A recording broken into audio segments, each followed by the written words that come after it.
Hello. Good evening, folks.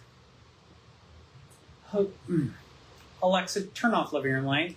That was rude. Okay. Timing's That was awful. very rude. Very, very rude. I forgot to check. That's what I was checking and I got distracted. By what? What could possibly be distracting you? And I don't want to talk about it. Nothing fun. Oh, How about that? okay.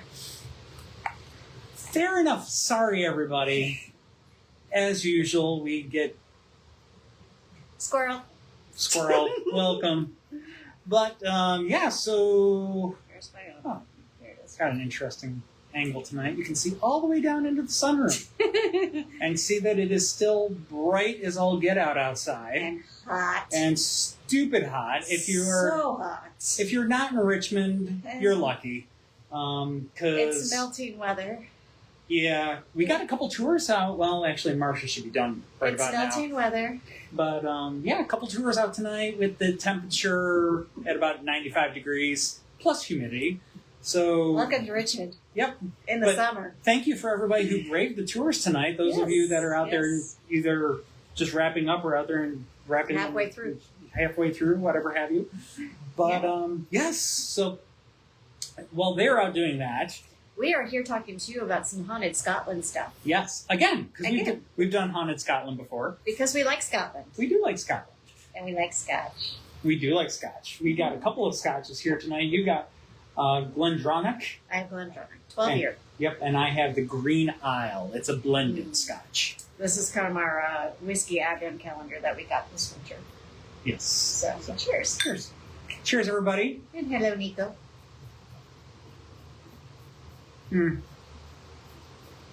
That is tasty.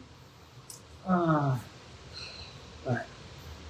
Such a good Scotch. love the shirts today. Yes. So, okay, I am a little... You and Irish. I'm a little off theme.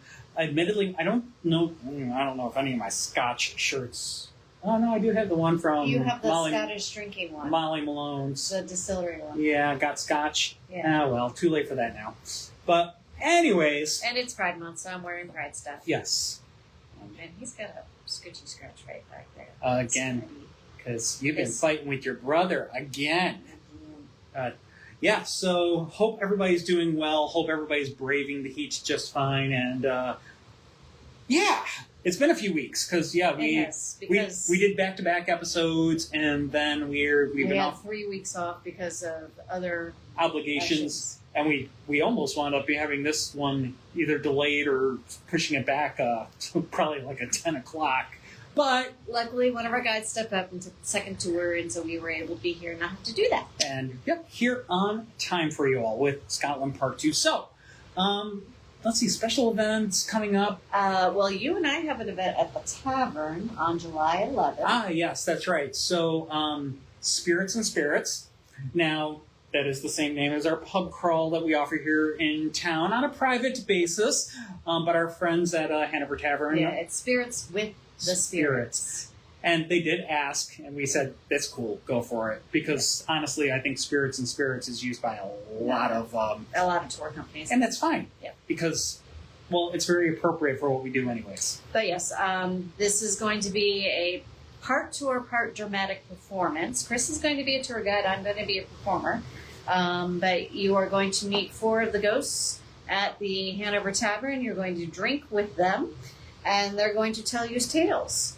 Mine's going to be a little differently because I get to do a ghostly reading from an author, L. Virginia French. So that'll be fun. Of course, it's on ghoulish topic, so yeah, it's right up my alley. Oh no, I just read all the way through that. Patrick, I am sorry your AC went out today. Oh no!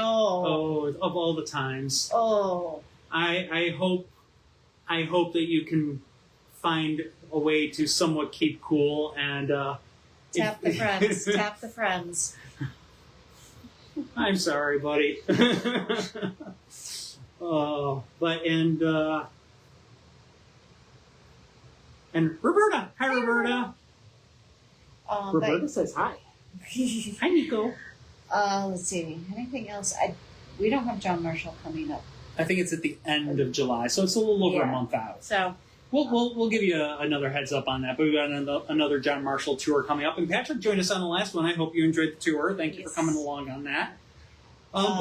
And there was a couple who actually had an experience on that tour. Yes, yeah, they experienced hearing a sigh like right behind their ear. Yep, and some footsteps too, I think. And I believe Brad Riley. Or no, it was like a metal on metal type sound, I think is what they described. In any case, I'm really hoping that maybe Brad will be able to tell us more about it, and if he had any reporters out. I don't know, did he? Because I wasn't there that night. No. He was just doing his guide thing that night. Oh, I wish. Yep. It's the way it goes. We need to start bringing our own reporters. And hi, Beverly. Hope that you are staying cool as well, because, yes, it is pretty brutal out there. But, yeah, so that's what we got going on. There will be another John Marshall House tour a little over a month from now. And the Spirits with the Spirits at Hanover Tavern, those tickets are available through Hanover Tavern. It's hanovertavern.org if you're interested in tagging along on that. And then it's July 11th. And then the first Saturday in August, we are going to have a vendor booth at an event called Warriors in Bloom. Mm-hmm. It's kind of a Renaissance-esque type event that is going at H-Croft Hall. So if you want to get that on your calendar, it's going to be a lot of fun, and tickets are on sale for that. So that's Warriors in Bloom. Mm-hmm. Now, with that said, let's go ahead. We'll dive into Scotland. Because we got a lot to talk about here, because Scotland is a very haunted country. It doesn't really matter whether you're at the heart of an ancient city or on the grounds of a historic sprawling estate, or perhaps in a picturesque seaside village, or in the wilds of the breathtaking Scottish landscape. In each of these places, there are ancient haunting tales to be told, just a few of which we had to share with you tonight. If you want some more tales from this beautiful country, check out the first Haunted Scotland episode that we did on October 17th of 2024. Or you did a heavy dose of Scotland in Haunted Distilleries Part 1, which was April 11th of 2022, and Haunted Distilleries Part 2 from July 18th of 2022. And those are all on our YouTube page, since Facebook can't be bothered to save our old Facebook Live videos anymore. So they're all on YouTube. That's the reason why we started shifting to YouTube. Yeah. So anyway. And Patrick, thank you for sharing that link for the Hanover Tavern event. Woo. So we are going to start in a place that we are going to get a little bit of familiarity with. We're going to be visiting later this year. Yep. September 1st we'll be there? Something like that. The very last day of August, the first day of September, whatever it is. It's going to be Greenock, Scotland. And this is a picturesque town in the west of Scotland overlooking the River Clyde. It's about 20 miles from Glasgow.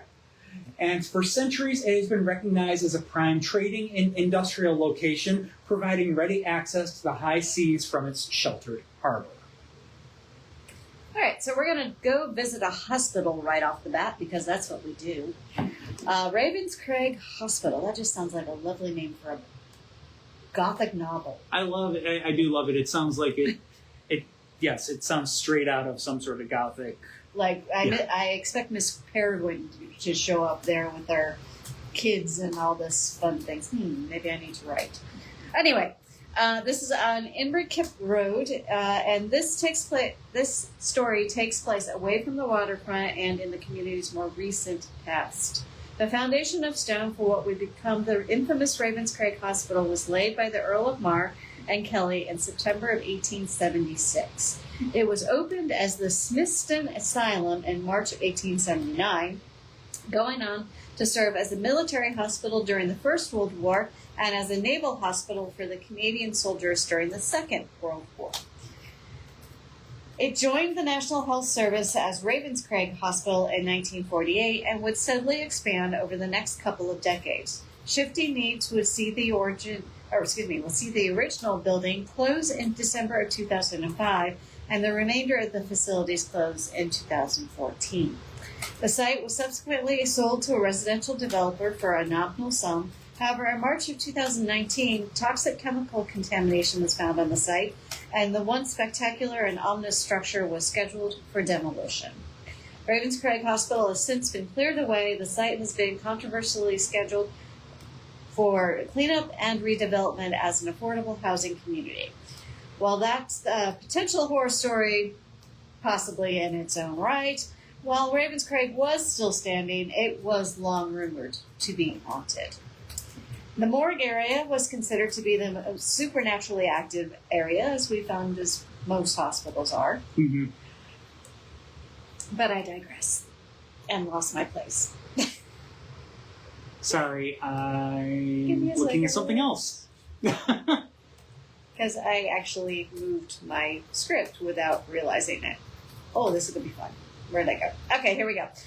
Numerous occasions of the morgue door would actually bang loudly open from the inside, and if somebody was saying that they were not quite ready to depart the mortal plane, so, let me out, I'm not dead yet. Sorry, I had to get my Monty Python in. Had to. Sorry, You were just... This thing down here, this tail, is very distracting. You are going to get him to claw the ever-living out of me. He's beating my leg and Chris, like, whack, whack, whack, whack, whack, whack. It's very distracting. And now he's very offended. Yes, he is. Anyway, the lingering question for Ravenscraig Hospital site is what the resident spirits will do now that their home has been wiped away. Perhaps they'll move into new houses. Oh. Only time will tell. Did we freeze? Guess we'll find out. Okay. We're going to move on to the Greenock Poltergeist. Sorry if there's technical difficulties this evening. We'll get through them the best we can. This is on Archendarroch Street, Auchendarroch. I apologize if I did not get the correct hard consonants in there. Anyway, an unassuming residential street on the east end of Greenock is the home to a particularly chilling tale. In 1991, a young family was reportedly terrorized by an alleged poltergeist in the small council house on their street. Beginning with a small, almost forgettable event, the activity soon became so much that the priest from the Catholic Church was summoned to bless one of the daughters after she had witnessed two angry apparitions violently fighting with one another in her bedroom. I have opinions and thoughts about that one, too. It's supposed to be a safe space. Activity only escalated as scratching sounds started to emanate from the walls of the house, and an unusual liquid also started to appear in the house, soaking anything that it touched, only to disappear within seconds. A group of local spiritualists attempted to exorcise whatever was causing the activity, but around halfway through their cleansing ceremony, the entire floor of the house violently shook, and the scratching sound from within the walls became deafening. With the help of a local reverend who vouched for the family's experiences, the young family was relocated to a different property and were never plagued by paranormal activity again. As far as the Poltergeist house, its fate is marked by tragedy shortly thereafter. In the early morning of the hours of March 25th of 1993, a fire would break out, leading to the deaths of 4 children and their father. While talks of paranormal activity had calmed before then, the neighbors mused over the connection between the activity and the blaze. That is when they were not justly raging about the lack of working smoke detectors in the home. In any case, the Poltergeist house was demolished and the only building on the block to meet such a fate. It's an empty lot now, and it is a reminder of the tragedies that took place there just over 30 years ago. Yeah, going back, I found all the newspaper articles. It was, number one, the newspaper articles about the fire were disturbing in their own right, but equally disturbing was just how quickly it dropped out of the newspapers as well. It seemed like it got hushed up. It really, sadly, kind of did. I was kind of shocked that there was, like, the day of they published the story, there was 1 or 2 follow-up articles, and then, boom, it was gone. Yeah. Which just... It bothers me still. After Stepping away and doing... Yeah, I did the digging for that. It was well over a week ago I did the digging for that, and it still bothers me that that's all I could find on it. But Anyways, I guess I digress. We digress a lot tonight. We do digress a lot tonight. The heat is very good at making us digress. Isn't it, though? Scotch helps, too. Yes. Scotch helps everything. It does. So we're not done with Greenock, not even close. We next have a place called Crow Mount. Now, if you look in the map, Crow Mount's not going to pop up today. It was an ancient area that ran close to what is now the Mount Kirk there in Greenock. For reference, the Mount Kirk is part of the Church of Scotland. Now, Crow Mount, as it was commonly called, or as it was commonly called, just simply the Mount, formed an area of about 9 blocks that now reside in a central and rather unassuming section of town. But back when this was on the outskirts of the community, rumors swirled that this was the haunt of witches who held covens there, far from the watchful eye of the townsfolk. It is also said that a witch was hung from one of the trees, and that as she choked, she forever cursed the ground beneath her dangling feet and the forest all around. By the 1800s, the town had long since abandoned the mount to the crows. Historians remember it for its lush greenery, a far cry from its modern development. But the story goes that from branch to root, those trees hid a darker tale. In 1513, the Lords of Greenock assembled the townsmen to march with King James IV against the English. On foot all the way to Northumberland, the men walked to the beat of the ancient town drum. Some say that this drum had been framed with wood from Crow Mount. Whatever the case, it is true that when disaster struck and the Scots were crushed on the fields of Culloden, few returned to the town. But those that did brought with them that same drum, and here it remained, a memory to the ghosts of Greenock's fallen. For over 300 years, the drum was kept safe by the townsfolk, seldom heard, save for the odd ceremonial occasion.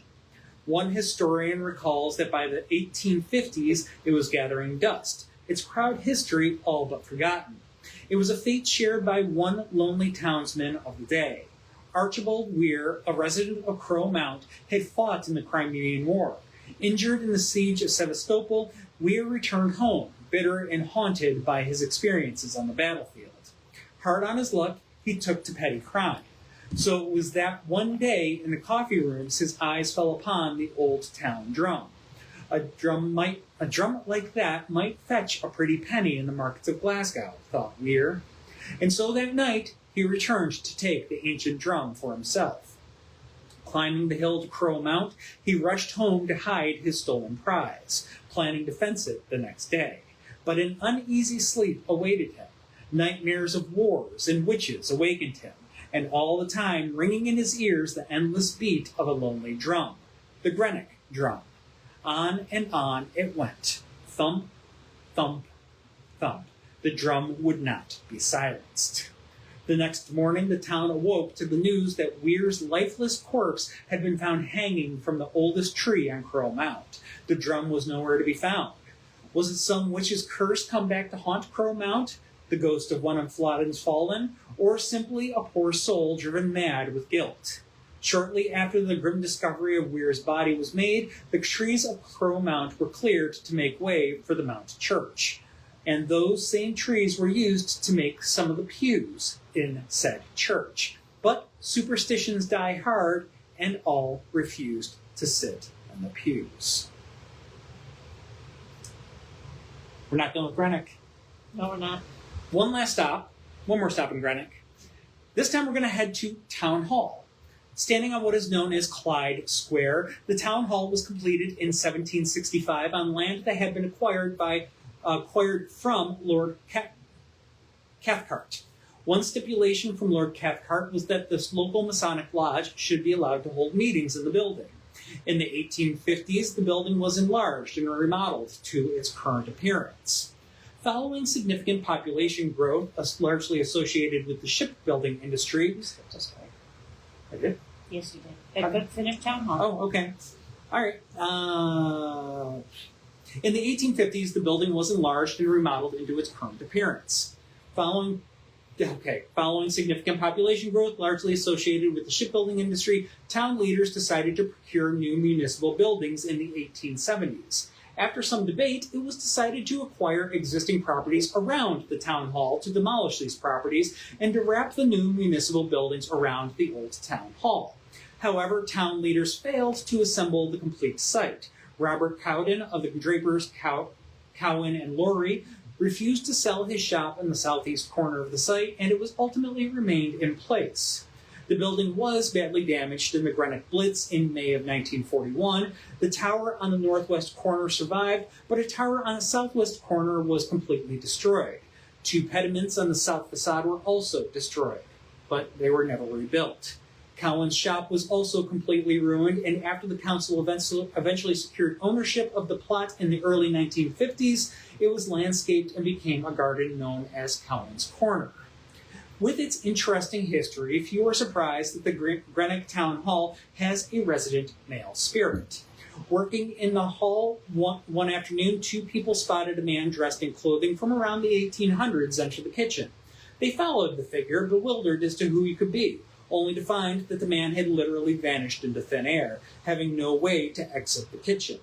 Naturally unnerved and shaken by this and desperate to explain their experience, they checked the CCTV footage only to find no trace of the man whatsoever. The only figures on the camera were the 2 men themselves looking at each other in utter bewilderment. So, what did I skip? You skipped the fire station. Oh, shame on me. Somebody has this toy.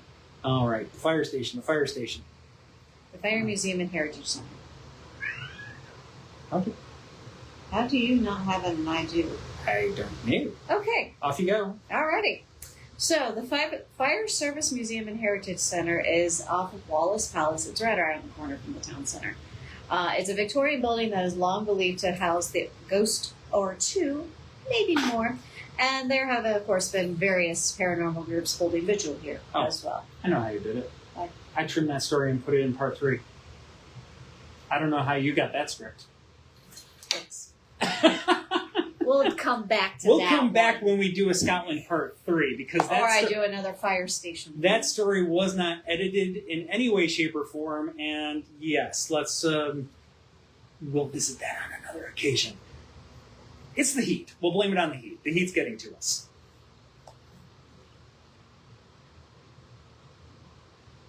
There it is. Glencoe. All right. Ye Glencoe. Yes, sir. I know you want your toy. Oh, you got it. So don't mind me as I try not to whip this into my face and drive him insane. All right. So this is a heavy dose of dark history, but it's the kind necessary to set the stage for the hauntings of this area. We strongly suggest reading up on the history of Scotland, the late 1600s in particular, for the sake of this specific tale. It's far more complex and nuanced than we can do justice for in just a few minutes.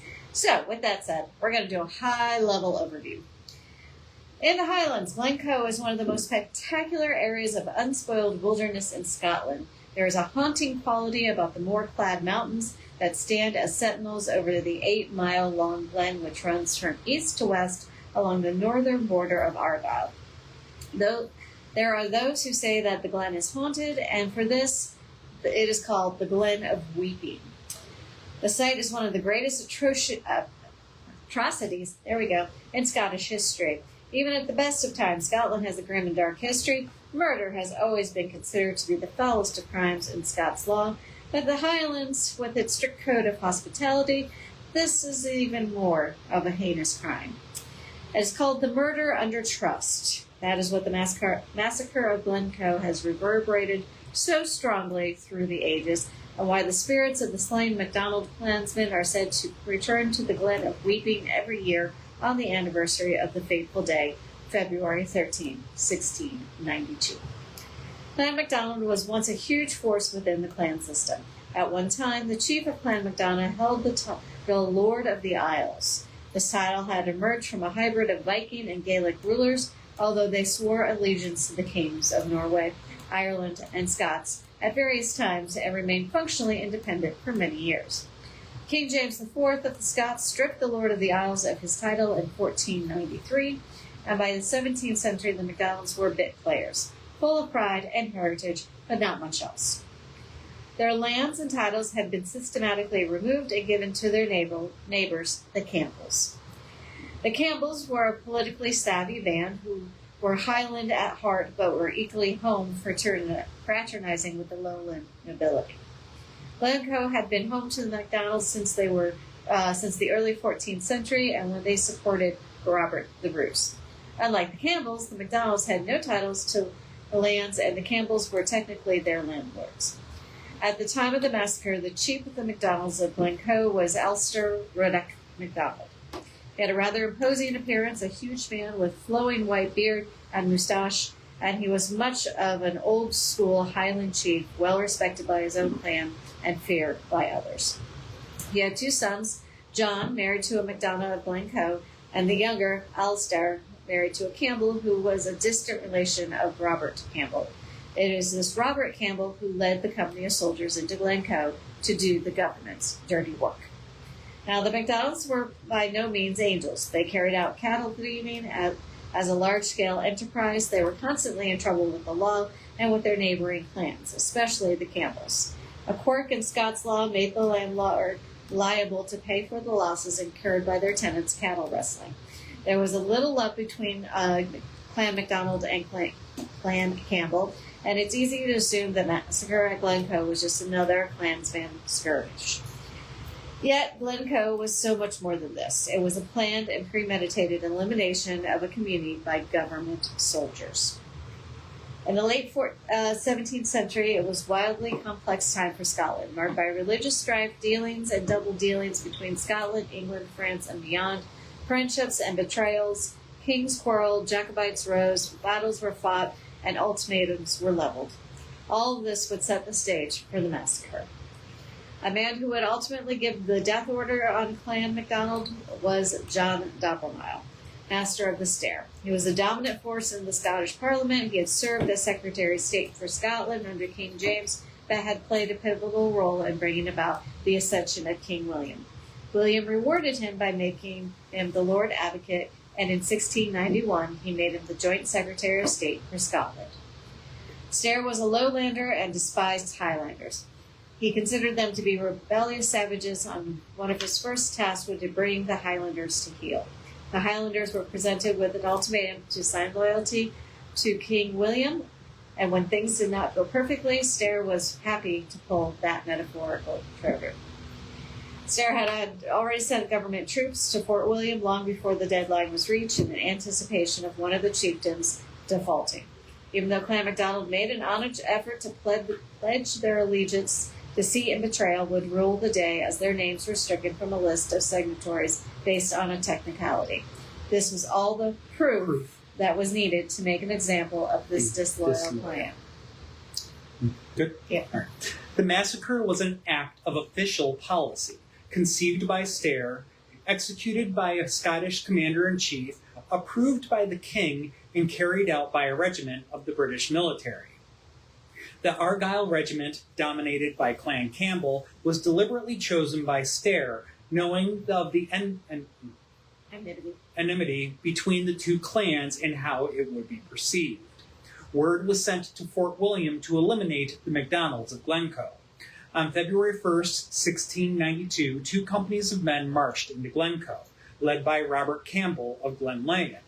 At 60 years old, he was a captain in the Earl of Argyll's regiment, a rather lowly rank for a man of his tenure and stature. He was not a successful man. He was a heavy drinker and gambler who had lost much of his family's inheritance. Historians have speculated that this man was chosen especially for the job because of a certain weakness in his character and because no one would care if he took the fall.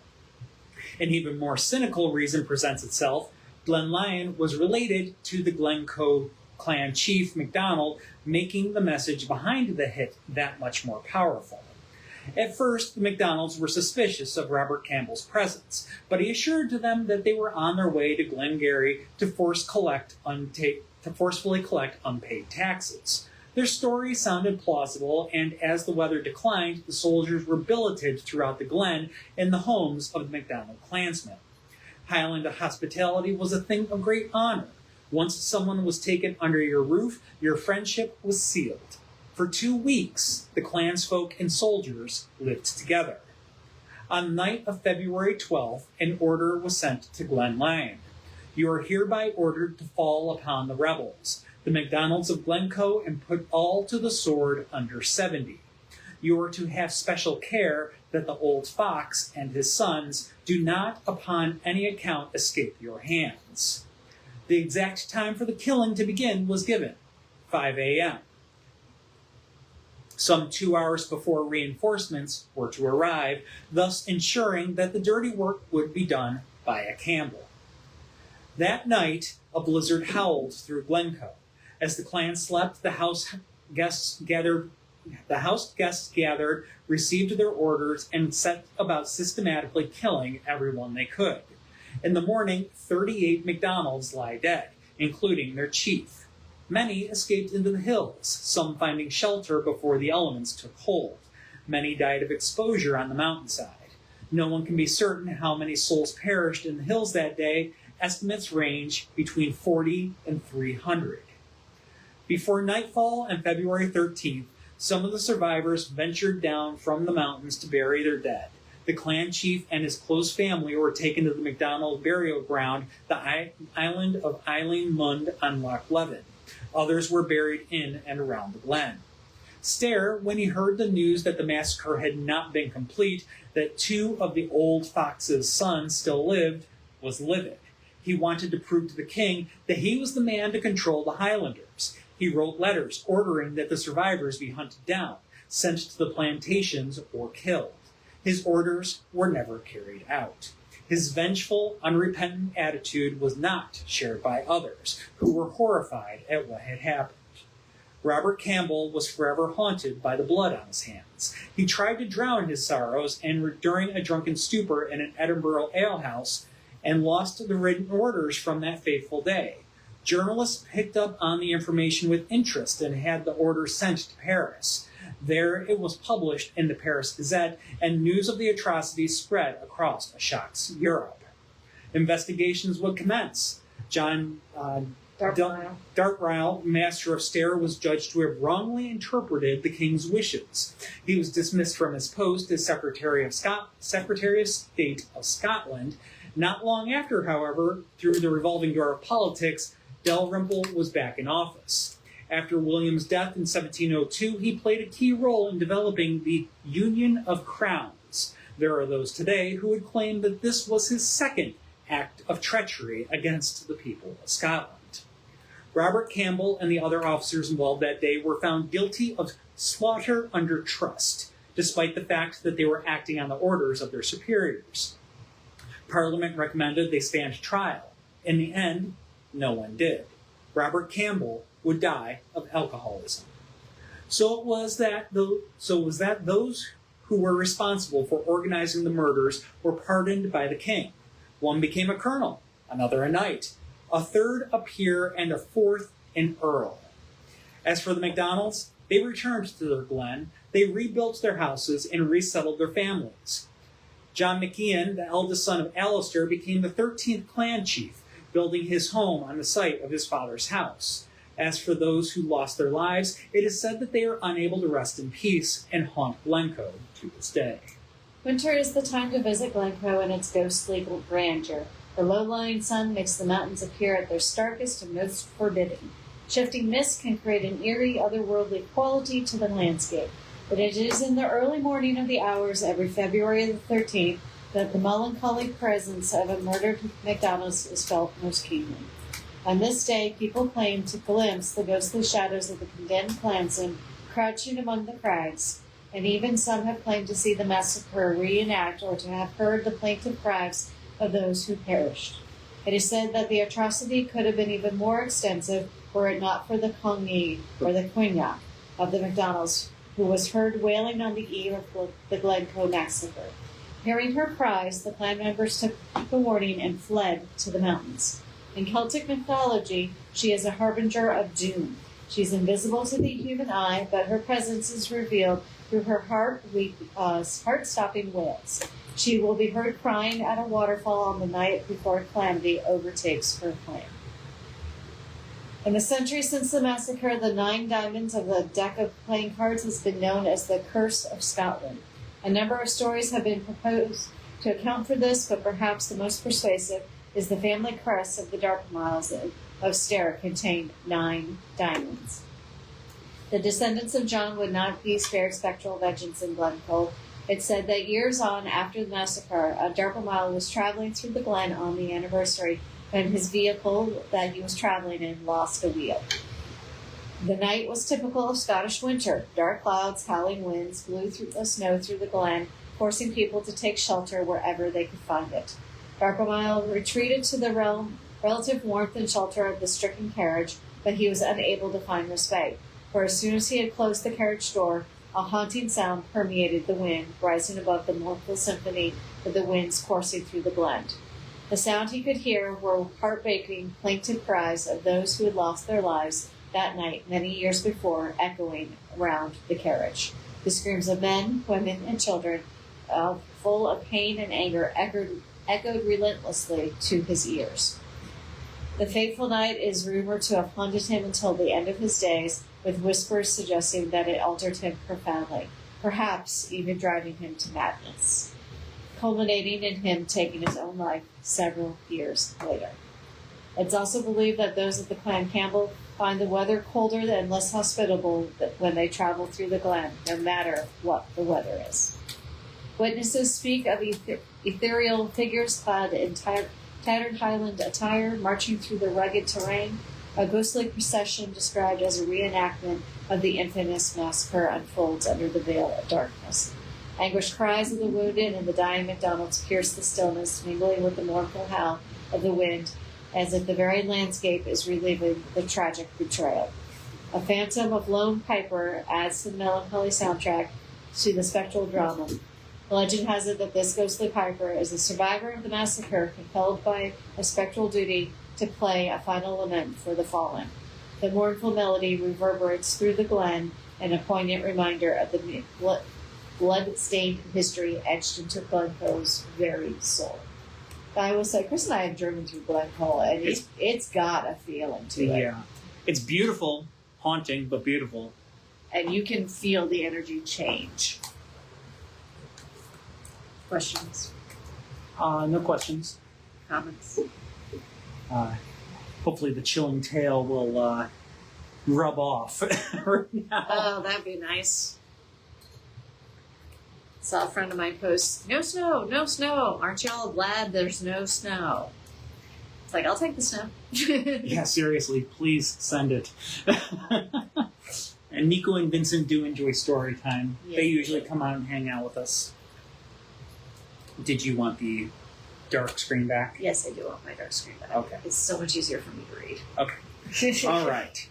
So we're going to go to a little bit of as haunting as the story in Glencoe is, and as blood spattered as it is, we're going to continue with that theme, going to another rather blood spattered historical site. Name one spot in Scotland that's not blood spattered. All right, fine, fair point. Just saying. This one was a little bit more, I guess you could say, official. It wasn't betrayal. It was all right. It was outright war. Yeah, it was war. So, anyways, much shorter story, this one as well. So, many of the old battlefields of Scotland are rumored to be plagued by the souls of those who died there. So it's not surprising that Culloden, outside of Inverness and the site of one of the bloodiest battles in British history, is amongst them. On April 16, 1746, in barely 40 minutes, nearly 1,500 clansmen were killed, and the army of Prince Charles Edward Stuart was defeated. Since then, people have heard cries, clashes of swords, and gunfire on the battlefield. Alongside the sound of combat, the figure of a lone Jacobite soldier reportedly roams the battlefield, wandering in his clan tartan, muttering, "defeated," over and over again as he goes. He's not the only ghostly visitor to the site. Close to the battlefield is the house that Bonnie Prince Charlie, leader of the Jacobite Rebellion, slept in the night before the battle. Although now a hotel, it is said that the prince still lingers there, wearing full Highland dress, waiting for the battle that will restore him to the throne. The spirits of the soldiers who died in Culloden Moor continue to make their presence known and inspiration for songs and art to this day. Diana Gabaldon, author of the popular Outlander series of books, featured the Battle of Culloden in her stories, and upon visiting the site claimed that she could feel the spirits of the dead soldiers as she walked among the graves. Perhaps the lack of bird song that residents say still continues around the ancient battlefield is responsible, or maybe the doomed Jacobite troops really do linger around the graves of their fallen comrades. Road trip. Road trip. Yep. Haunted Castle. Yep. Although we went to Inverness, but we didn't get to Culloden. Yeah, we didn't. No. We briefly stopped. It was very brief. We went directly to Inverness from Skye, if I recall. That was a drive. And was that where we went to the Macbeth Castle? That was outside. Yes, Cawdor. I think Cawdor was close by, so we went there. There, because I have a fascination with Macbeth, and I had to go to the Cawdor Castle, and it was gorgeous. Yes. And I totally go back. Yes, it was. Did we also do, what's the ruin on Loch Ness? Yes, we did. The castle. I'm blanking on the name. It's the difficult to pronounce one. Yes, the one that has the trebuchet. Yes. In any case, we might have done 2 castles that day. Yeah. It was a heavy castle day. It was very heavy. And then from there we went straight to Stirling. That trip was a heavy castle. Yeah, we did like a castle a day on average. Yeah. We literally got off the plane, got in the car, drove to Dumbarton Castle. We stopped and got breakfast, then drove to Dumbarton Castle. We were there when it opened. We were there like an hour or so before it opened. So we napped in the car. Yep. Yeah, it was a very castle heavy. We were castled out by the end. Then we went to Fort William. Yep. Spent the night there. Was the next night in Loch Ness, or did we? Yeah, I think the next night was in Loch Ness. Fort Augustus. Mm-hmm. Yeah. Anyways, we reminisce. Sorry, you don't need to hear us reminisce about where we stayed and when. We have recommendations if you want to message us. It's been over a decade. It's been too long. It's been way too long, and now that I know that I have some really trusty Scottish ancestry, we need to go back. Yep. But I did mention we did go to Stirling, and we did go to this next location, which is Stirling Castle. So, heading to Stirling Castle, it's one of the largest and most important Scottish castles. Like Edinburgh Castle, Stirling Castle sits on Castle Hill, which is formed by volcanic rock. It's surrounded by steep cliffs on 3 sides, giving it a strong defensive position. It has witnessed many battles, with 3 major battlefields nearby, alongside numerous coronations and murders. It was the residence of Scotland's royals in the 1500s. The castle's turbulent past has resulted in more than a few spectral spirits that still seem to roam the halls and ramparts. First, there is the ghost of a Highlander. This man is dressed in full regalia, wearing a Highland kilt. His spirit is seen as solid as a living person, and therefore he is often mistaken for a tour guide. When people ask him something, he simply vanishes. He is also known to walk through solid stone walls, especially in the dungeon area. Because if you're a ghost, you can do that. And then we have a whole rainbow of ladies here. And we do mean rainbow. Yeah, so we're going to start, we'll start with black. We're just going to start, there's the black lady who walks the back walk. Little is known about her or why she lingers in this spot. However, it is said that she creates a foreboding atmosphere for anyone wandering the path at night. Stirling Castle is also haunted by a still more mysterious figure, the Pink Lady. Some claim that... Go for it. What? I'm just saying, I had never heard of a Pink Lady. Ghost? Pink Ghost lady? Before this. Pink Lady Grease, yes. Yeah, no you're having... You got grease running through your head now. I do have grease running through my head right now. Yes. With the Pink Lady pledge. Yep. Okay, I'm done. You're done? I'm done. So some claim that she is the spirit of Mary, Queen of Scots. But there are other theories as well. The Pink Lady is always seen leaving the castle. She walks towards the neighboring Church of the Holy Rood at Ladies' Rock. This is the place where the jousting tournaments took place, and the women were to see their husbands in action. Her behavior leads many to think that the Pink Lady is a survivor of the 1304 siege by Edward I. She is said to return to the castle over and over again to find her slain husband, but that doesn't really explain why she is always seen leaving the castle. Her identity is very much uncertain, but the name Mary Witherspoon has been mentioned several times. Mary Witherspoon had the unfortunate fate of being murdered by grave robbers. Yes, sometimes people were murdered by these criminals because fresh corpses simply made better sales. When she is spotted, a faint scent of rose blossom is smelled. Then there's spectral ladies of Stirling do continue to come in more colors. The most infamous is the ghost of the Green Lady, who is always associated with doom. Once seen, something terrible will occur, and not without reason. The Green Lady is believed to be the spirit of a young maid. There are two different versions of this particular tale. One version tells the tale of a young, beautiful daughter of a commander. She fell in love with a common soldier, something that her father didn't approve of. He ended the relationship by shooting the poor boy. His poor daughter was heartbroken, and she threw herself off of the Elphinstone Tower. The second tale about the Green Lady is that she was one of Mary, Queen of Scots' maids. There are different tales of her origin, but the one that stems from some historical evidence is that she was a young Highland girl who attended the castle as a servant of Mary, Queen of Scots. She was said to be highly superstitious and convinced that a terrible fate would befall Mary on the night of September 13th, 1561. To make sure the Queen would remain safe on a particular night, she forced herself to stay awake. She sat beside the Queen's bed all night, and at some point, she drifted off. She accidentally knocked over a candle, which started a fire in the Queen's bed. Both were rescued from the room by a soldier who was guarding the Queen's door.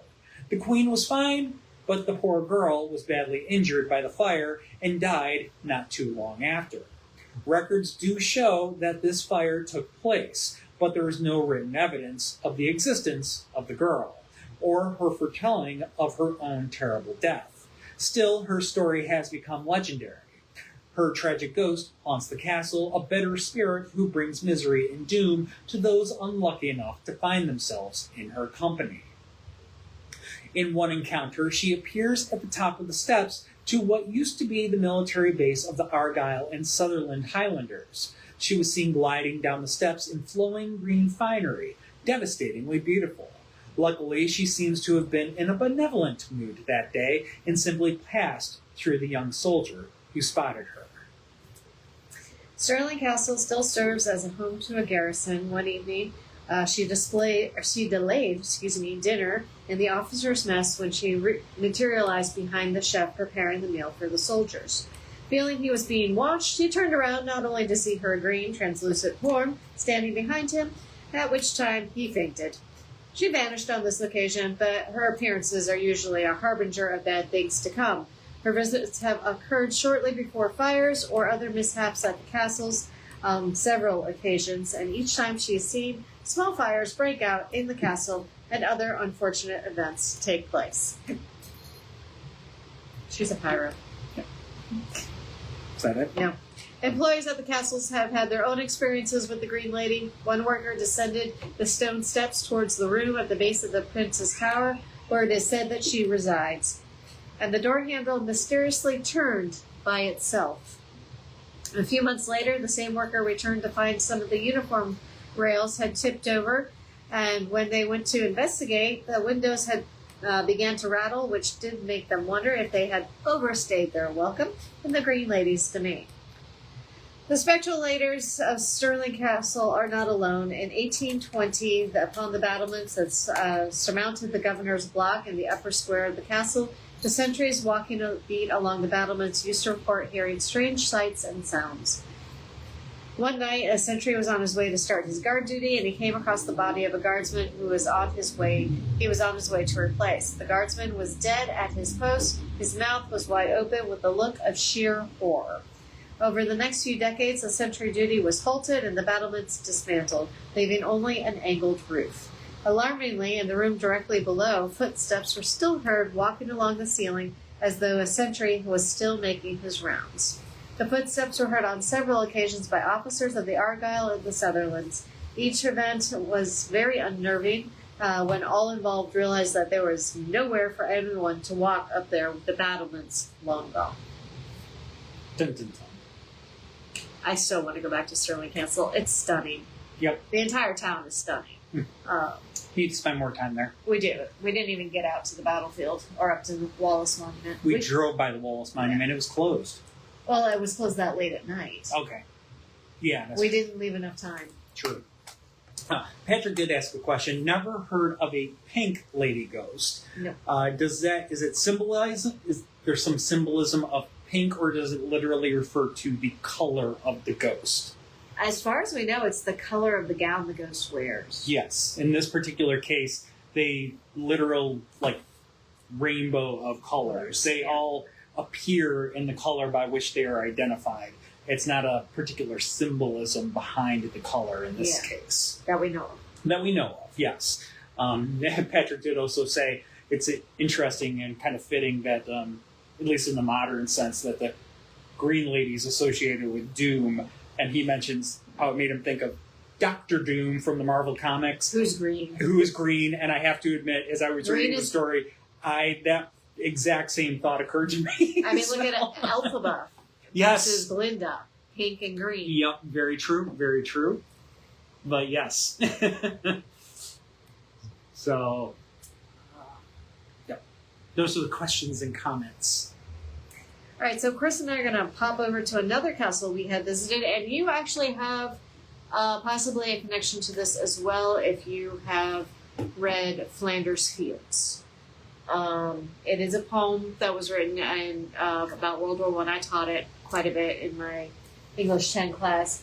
But at the Eilean Castle, there is also a second poem that is a response to Flanders Fields. And we got to see the original one there. We got a picture of it. Mm-hmm. Sure, dug that up. Oh, well. Too late for right now. Yep. But... Again, yep. You have seen this. It has been filmed many times. Oh, yes. Been in many films. Many movies. Many movies. It is it was in the Highlander movie that starred Sean Connery. Yep. And also in the James Bond film, The World Is Not Enough. So if you've watched either one of those movies, Eilean Donan Castle... You've seen it. You've seen it. And those are just the two, maybe the highest profile movies. It's been in countless other films over the years as well, because it's just that picturesque. I also just remember when we were first going through there, I'm like, I'm being followed. And I said it to him, he's like, oh. I was like, yeah, we're good. Yeah. Just being followed. So part of why this is so picturesque is that it's actually at the center of where three Scottish lochs come together. So you got these three lochs coming together, water all around, you got high towering mountains in the background. It's just a huge bridge going into the castle. Yep. And then to top it all off, it has a history dating back to the 7th century. It goes back a long, long ways on this site. And because of the history of the place, it's really no surprise that there are some spirits lingering around here. Now, the reason Eilean Donan Castle was originally built was it was built by the Clan Mackenzie and Clan MacRae to defend the area from invading Vikings. They controlled most of northern Scotland between 800 and 1266 AD. However, it is believed that there had been a settlement on the island again back to the 7th century, when the Irish Saint Bishop Donan is thought to have formed a small community there. In the early 14th century, Robert the Bruce was in hiding here for a time. In 1331, Randolph, Earl of Moray, had 50 men executed here and had their decapitated heads put on display along the castle walls. As you do. As you do. The castle was a stronghold for the Jacobite rebellions during the 17th and 18th centuries. In 1719, the castle was destroyed by the English government for its role in the uprisings. The castle was garrisoned by 46 Spanish soldiers who supported the Jacobites when the castle withstood heavy bombardment for 3 days, leaving the castle in absolute ruin. The castle was in ruin for more than 200 years until Lieutenant Colonel John McRae Gilstrap bought the island in 1911. He rebuilt the castle over the next 20 years until it was formally completed in 1932 to original specifications, returning the castle to its former glory. The castle, as you see today, the castle you see today is as it would have appeared back in the 17th and early 18th centuries, and as it was when it was completed in 1932. During the Jacobite Rebellion, 46 Spanish soldiers, as we said, were stationed here when it was attacked by several government boats, leading untimely to their death and the castle's destruction. One of the more well-known ghosts of Eilean is believed to be that of one of the soldiers who died that day. His eerie apparition has been seen often in the gift shop, clutching his head underneath his arm. Yeah, because if it's been blown off, you gotta carry it. I guess as you do. Yeah, as you do. As you do. Anyway, he is referred to as Carlos by the staff, and they also report hearing phantom footsteps in the area known as the Exhibition. The apparition, referred to as the Lady Mary, has been witnessed many times in one of the bedrooms of the castle as well. Paranormal activity is not limited to the confines of the castle. A creature similar to the Loch Ness Monster has been sighted on Loch Duirch. Since this is a sea log, it has been suggested that the reptilian neck of the monster might be the dorsal fin of a killer whale. While this is plausible, it does not explain the similarities to the inland freshwater creature of the Loch Ness. We got cousins here. We do. Nessie and Champ and Chessie. They're all We got related. cousins. The Sea Monster Convention has convened. I mean, that's the perfect place for it to do it. Seriously, right? All right, you going? Yep. So first there is the in the waters around the.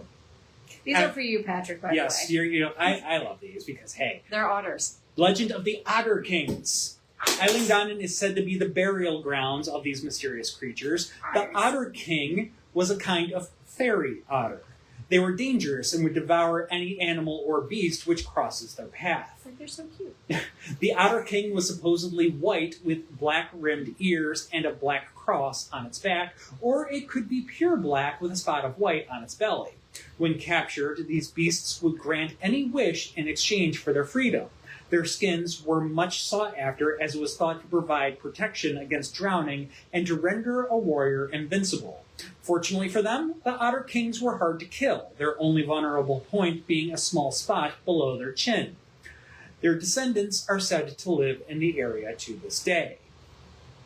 In the past, sailors believed that the island was home to mermaids and seal maidens, a common element in all the seal maiden tales, and perhaps the most important, is the fact that in order to shapeshift, they had to cast off their seal skins.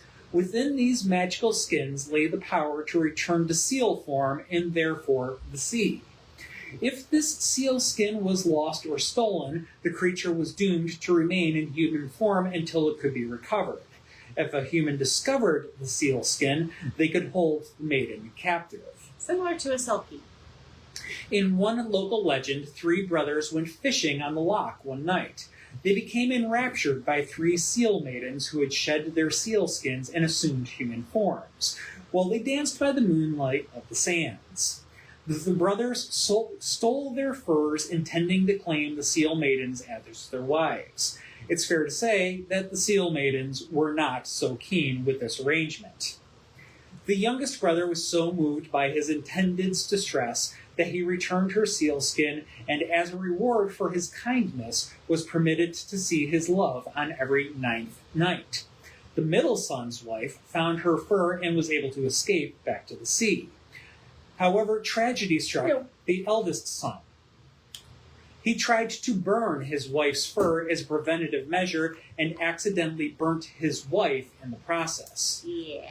Whether or not you encounter a ghost or a sea creature, Donan is a truly haunting place whose scenic grandeur and impressive architecture will not easily be forgotten. And yes, Patrick, the seal maidens like the Selkies. Yep. It's exactly like the Selkies. No, those selkies are usually male, but Okay, same thing. Same premise. Same comp. Yep. But there are many countries that have similar creatures, shape-shifting creatures, where if you steal their skin, you get to capture them that way. And if you burn it, you kill them. Yep. You don't burn those skins. That's rude. True. Just don't do that. But last story for tonight. Hope that you enjoyed our return to Scotland with the part 2. And that's why the computer here has been running weird. Apparently it was doing a virus search update thing in the background. Awesome. Well, we are going to be back in 2 weeks with Haunted Nova Scotia. Yes. Nova Scotia, specifically Canadian province. If you're not familiar, it's in the eastern part of the country. Yes. Very up by Prince Edward Island and up that direction. Yep. Prince Edward Island. Yeah. Anyways. Yeah, it's up in that direction. Most noted for the city of Halifax. Yes. So. And then we're going to have Haunted Southampton after that. And then actually we're going to focus on Halifax because when I was doing Haunted Nova Scotia, I had a whole lot of Halifax. So there's going to be basically 2 Nova Scotia-centric episodes out of the next 3. Yes. So. Because there was a lot of Halifax. So, and there's a very interesting historical event that Chris wants to talk about. Oh, yes, very much. And plus it's also a place where Titanic was connected to. Yes. A couple of very notable historic events in the Halifax area. I mean, just a tip of the iceberg. Halifax is a very historic city. Yeah, and those of you that might be familiar, Peggy's Cove is part of Nova Scotia. Very popular vacation spot. Yep. But so, anyways, I don't know why I wanted to hide that. Oh well. Did you just accidentally just hit the button? No. Apparently, the Google Auto. Silly Google, Facebook, whatever this is. This platform that we're talking on right now has opinions. It's not allowed to have opinions. I know. Anyway, the artificial intelligence has opinions. It's not allowed to. It is not allowed to. All right. Well, we are going to go ahead. We will bid you adieu. Hopefully see you back here in 2 weeks. Thank you so much for tuning in again. Patrick, Roberta, Beverly, thank you all for chiming in on the chat throughout the episode. And, yeah. Please try to stay cool and safe. Yes. Yeah. It is too stinking hot. Yeah. Try to do what you can to stay cool in these ridiculous summer temperatures right now. But we'll go ahead. Again, we'll bid you adieu for this evening. And we salute you with the kitty toy. Have a good night, all. Stay spooky, y'all.